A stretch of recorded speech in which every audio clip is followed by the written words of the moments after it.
Hey everybody, today we are talking about Last Night at the Telegraph Club by Melinda Lowe.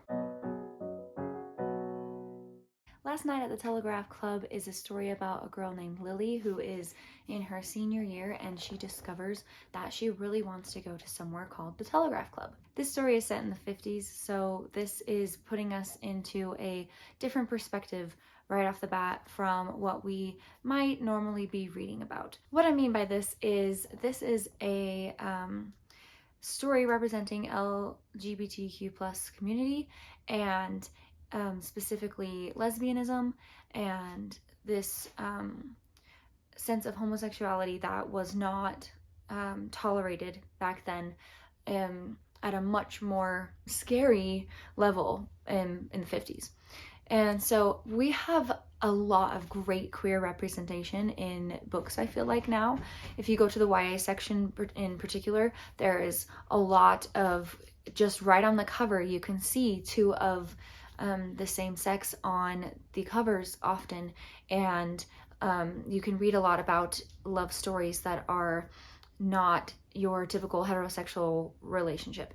And this book, I believe, is also YA because the main character is in her senior year, but I did not find it, because lately, if you've seen some of my other reviews for other YA books, I'm starting to think that I might not be the right market for YA so much anymore, because it's easier for me to find nitpicky things that I'm just like, I am just kind of over this storyline or this trope or this idea or this predictability or whatever it is. And I feel like it's a lot in YA, and it's just the style. And I think I'm kind of getting past that style now in my reading, where sometimes those things kind of just make me not like it as much. But this book is different because it's not set in the modern time. It's like from over 50 years ago. And so this makes it a different type of storytelling for the queer community. Lily she discovers that she is lesbian. She doesn't really think too much on it, but when she realizes that she is intrigued by male impersonators, there's this ad that she finds in a newspaper about a male impersonator that is going to be performing at the Telegraph Club, and she's very intrigued by it, and she actually takes the clipping out of the newspaper and hides it in one of her books, and then looks at it later when she gets home. And she is wondering why she feels this way about wanting to go see this show. And yeah, she's just starting to kind of come to terms with, in her mind, about how she feels about people romantically. And she has this point in time where one of her friends, who's a boy, asks her to prom, and she says, oh, my family doesn't allow me to date, as kind of a cover, because she realizes she does not want to go with him. She's starting to get really close to another friend of hers named Kathleen, but she wants to be called Kath. And once they're starting to become good friends, she says, oh, my friends call me Kath.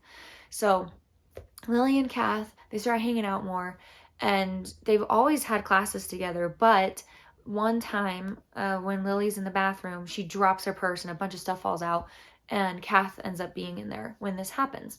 And she helps her pick up the stuff, and she finds the little clipping of the male impersonator, Tommy Andrews, and sees that it's in Lily's possession. And Lily's kind of like a deer in the headlights, doesn't really know how to react. Kath actually says, I've been there, at the Telegraph Club.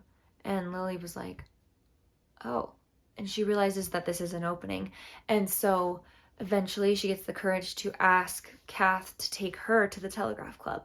A lot of our story consists of moments of them being at the Telegraph Club together and their relationship growing, and her also becoming aware of older people, older lesbians, and what they're like, and all these different things that she's starting to see that she hasn't seen before, and that she's starting to learn more about herself through these things, is really exciting to her. But also it's a secret, she can't let anybody know, She understands that much, that like, no, you can't be sharing these things in public. And while I was reading all this, I was just thinking, like, it's hard for me to imagine because, well, one, I'm married to a man, and I've never had the experience of dating a woman or a non-binary person or just anything like that. So I haven't had personal experience. But just imagining that people who know who they are and know who they want to be with had to hide it, and still sometimes now have to hide it, it's just really like disheartening. It's really saddening, because it's just if you love someone and you care about someone, why can't you be with them? If you have this just dire need to be with someone, and you know that it's right, and you feel that it is right, and you're not ashamed of it, and you want to be with who you want to be with, this experience that happened to Lily really changed her and made her realize that she could lose friends and family if the secret came out. And she is faced with a lot of hard decisions on whether she is going to keep this to herself or not, because at first it was always just this little fun thing that she wasn't going to tell anyone about, that it was her secret. But as the story goes on, she finds herself in a situation that she can either tell the truth or she can continue to keep it a secret. And there's so much risk with telling the truth. And nowadays, there's still a risk of losing your family members depending on how their views are. And that's just crazy to me. Like, your family's your family. Why would you ever think of disowning them just because they fell in love with somebody who makes them happy and makes them want to, like, have that life together forever? Like, it just seems so unfair and so stupid to me that people can't just open up their hearts for these other people. Like, if you don't understand that, it's fine, I guess. Like, if you don't understand it for your own self, but try to be understanding for other people. Other people are people.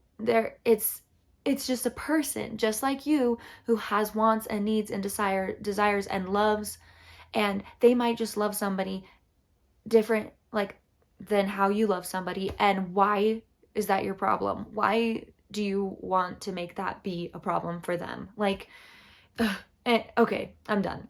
But that's why I really like this, because you have this story about this girl who discovers who she really is and wants to live that way and wants to be that way, but has all this risk of being that way, because at the time there was also people thinking that every Asian American was communist. And so there was also that people were dealing with, that if she were to, like, if people, like, they started relating that lesbianism or homosexuality was linked to communism for some reason. And so they were just assuming anyone who was hanging out in these clubs were just automatically, like, communist and telling all these bad things to everyone, and all this stuff that wasn't even true. And so there was all this other element that was attached to it. And so it just seems like such a complicated time to be living in if you were in this community. And I'm just, for all the people that are still, that are old now and living, I'm hoping that they were able to find peace and be able to be with the people they wanted to be with, and now can do it without being afraid. But it just sucks that they had to deal with it in the first place. And it sucks that people nowadays, people today still have to deal with it sometimes. Mainly what I want to get to say is that this is a really great book, and if you are interested in learning about things from that time in the 50s and the 60s, and really get a snapshot of what it could have been like, or what it was like for some people living at that time in the queer community, and how they were able to, like, band together and not feel completely alone through these clubs and meeting places that they were able to eventually get legalized and everything, so that they could feel at least a little more safe meeting together or stuff like that. Like, it's just I just really liked it. It's a good book. It was really great. And There's another book that is set, like, I believe is set in like the 2000s.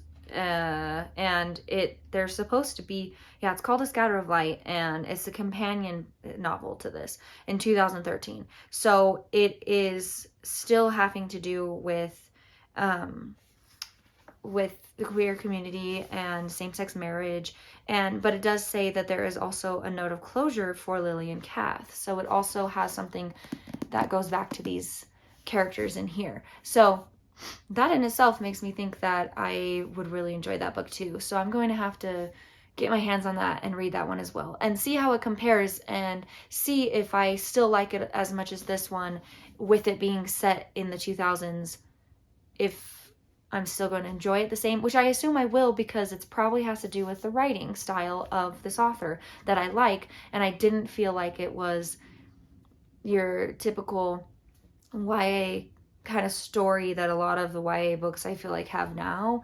It wasn't like that. It was a different kind of love story that was just really, like, it felt really real, and that even I could, like, feel like I could connect to it in some way, the relationships, how the people interact with each other, and like I could just kind of, I don't know what I'm saying anymore. I'm just going off for too long. So if you haven't read it, you totally should. If you have read it already, what are your thoughts about it? How do you feel? If you are part of the community, LGBTQ+, and you have read it, like, what did you think about it? How did it make you feel? How do you think it compares to your life experiences now? Because you're going to know a lot more about it than me, for sure. So I'd love to be filled in on your feelings. And yeah, so thank you so much for watching. I appreciate you, and I'll see you in the next one. Bye.